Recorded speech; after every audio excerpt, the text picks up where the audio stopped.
haikais. É claro, não é propriamente um haikai naquele sentido rigoroso de praticamente uma só frase com uma só sugestão, mas verdadeiramente há aqui pequenos poemas que são verdadeiros haikais, os namorados. Há aqui digamos, um conjunto de referências clássicas e, sobretudo, tem, eu diria, um aspecto pedagógico que se usa muito mais na prosa e, enfim, nas nomenclaturas, e que é o seguinte: os clássicos sempre foram uma grande referência cultural da poesia ocidental.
Vladimir Queiroz, poet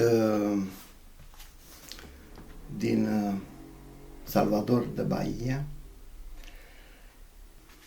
are un volum intitulat Nuanțe, tradus de doamna Ana Vrăjitoru de la Iași. A apărut la editura Timpul în Iași în 2014.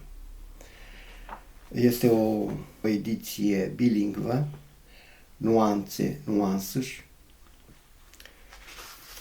și voi citi câteva poezii ale poetului Vladimir Queiroz. Nuanțe. Iubirea omului este atât de vastă, plină de povârnișuri abrupte, dorind în flux continuu, nici când epuizat, ochii recenți.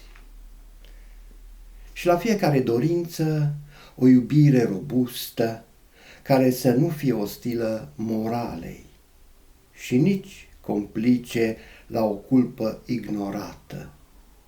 Spontană e plăcerea dorită intens.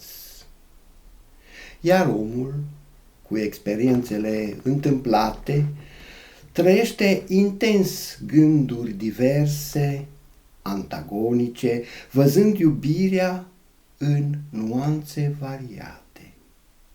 Sunt priviri pierdute, laconice, femei ușoare, în nebunii îndrăznețe, surâsuri platonice de copilă.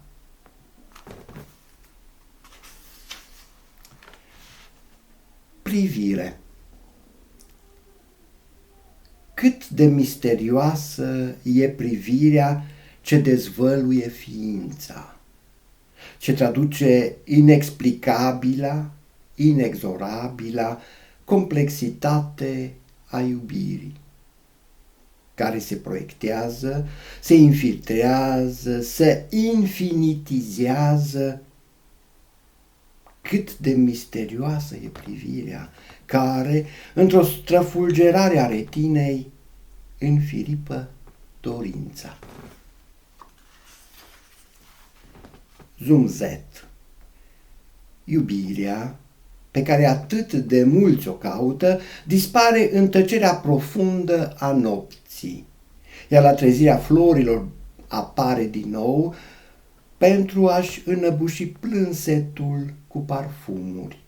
Iubirea, pe care atât de mult o cauți, se ascunde pentru a nu-ți da mângâiere, dar într-o zi, în mijlocul zumzetului, de voci, de surâsuri, iată ca prin minune. Iubirea e ca apa mării. Ajunge pe plajă, înaintează până departe, udând nisipul ce se lasă purtat. Enigmatică, șegalnică, hoinară, liniștește apele ca și cum ar rămâne. Dar, dintr-o dată fuge ca să revină mai apoi. Suflete. Într-o clipită, Tristan îmi readuse suferința ce alerga prin sufletul meu nesăbuit, iar din cer o flamă de aur acoperi pârâul, răspândind flăcări de aur peste ape. De acum îmi eliberez sufletul de torentul întunecat, urlă corzile cardiace rupându-se cu zvonul. Briza monotonă își împrăștie căldura în corp, sufocându-se în adânc în pletele calde. Colorează roșu apele zeul Bacchus. Suflete se îndrăgostesc în torpoarea sărutului, pielea acoperită în culmea îmbrățișării. Dorința de joacă împărțită pe felii, o consumăm fără limite, stropită cu vin. Într-un suspin am căzut la pământ iubindu-te.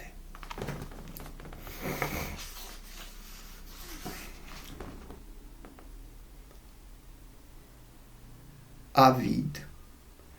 Eram avid de a-mi conduce în secret dorința printre fante neexplorate, să împodobesc cu o creangă galbenă de salcâm geamătul, să exhalez sărutul în ciorchine, să plivesc pieptul smulgând perii ca îndeplinind un surghiun, să desfac în alcovălul de pe transparența ta pelvică exuberantă, să-mi cuibăresc chipul în calmul tău la sfârșit de toate.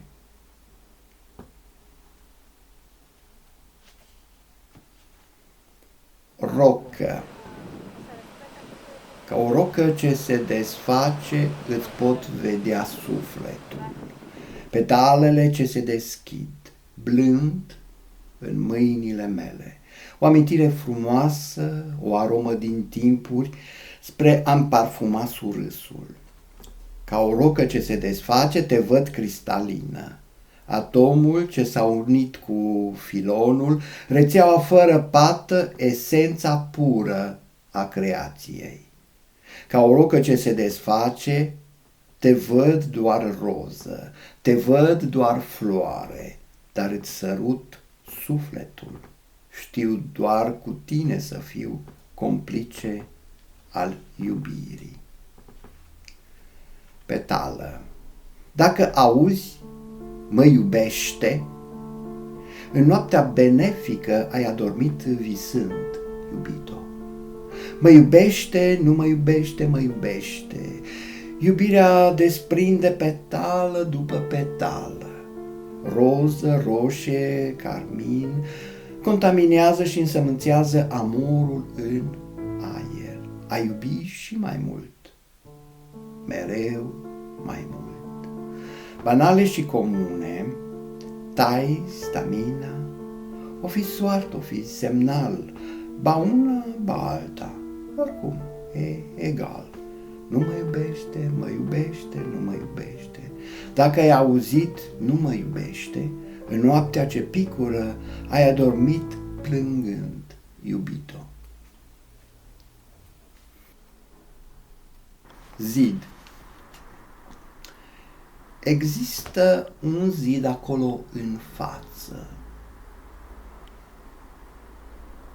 care, dacă îl sari, îți arată cealaltă latură, fața nevăzută, colastrul băut din greșeală, zid care protejează, înfrânează, ascunde gunoiul, saltul eroic, zid care adăpostește nefericirea.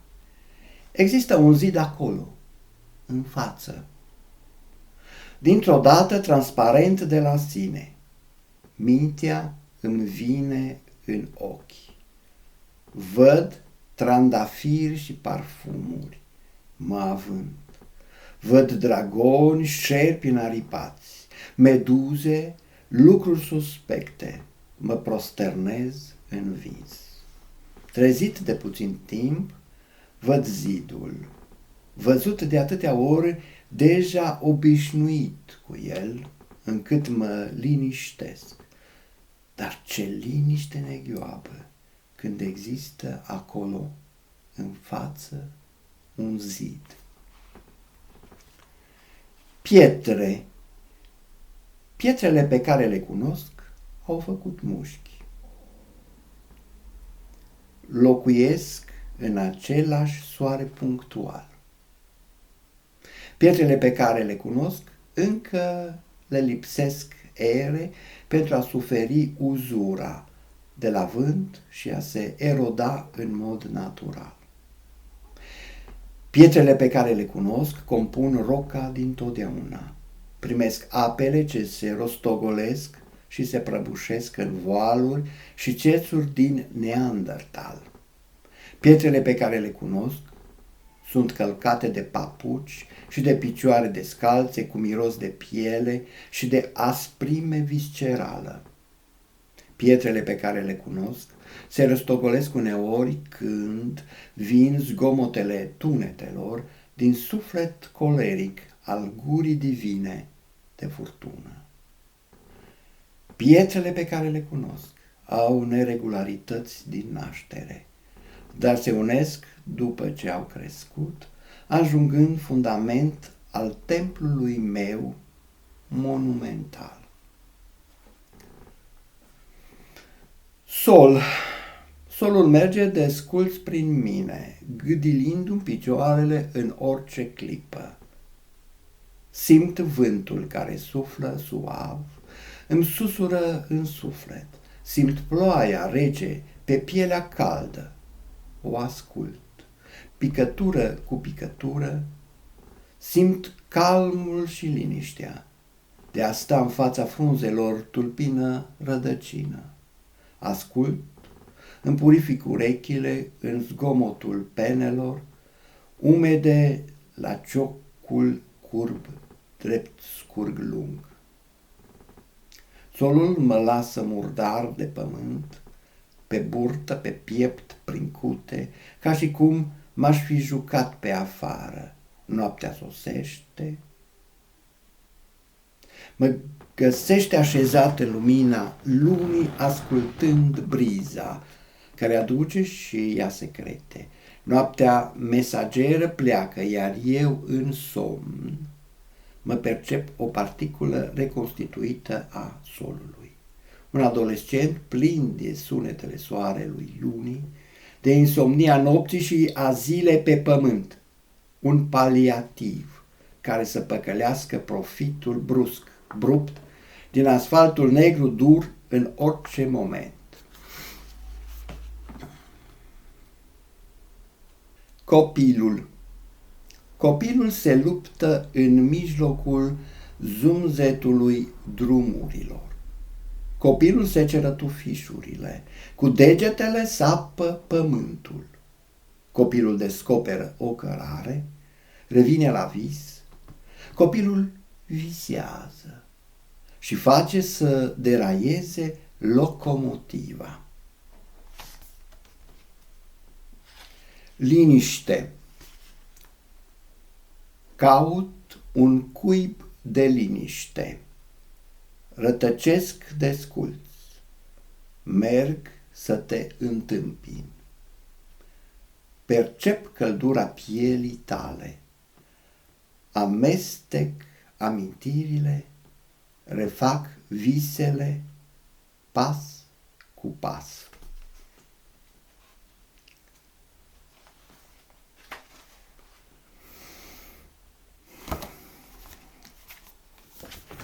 Aceasta este cartea. Acesta este volumul. Aici puteți vedea poetul Vladimir Cheiroș. Vladimir Cheiroș, nuanțe. Da? Voluma de versuri a apărut la Iași, la editura Timpul, în 2014. La mulți ani ascultătorilor, la mulți ani traducătoarei, doamne profesoare Ana Vrăjitoru, la mulți ani autorului și felicitări tuturor!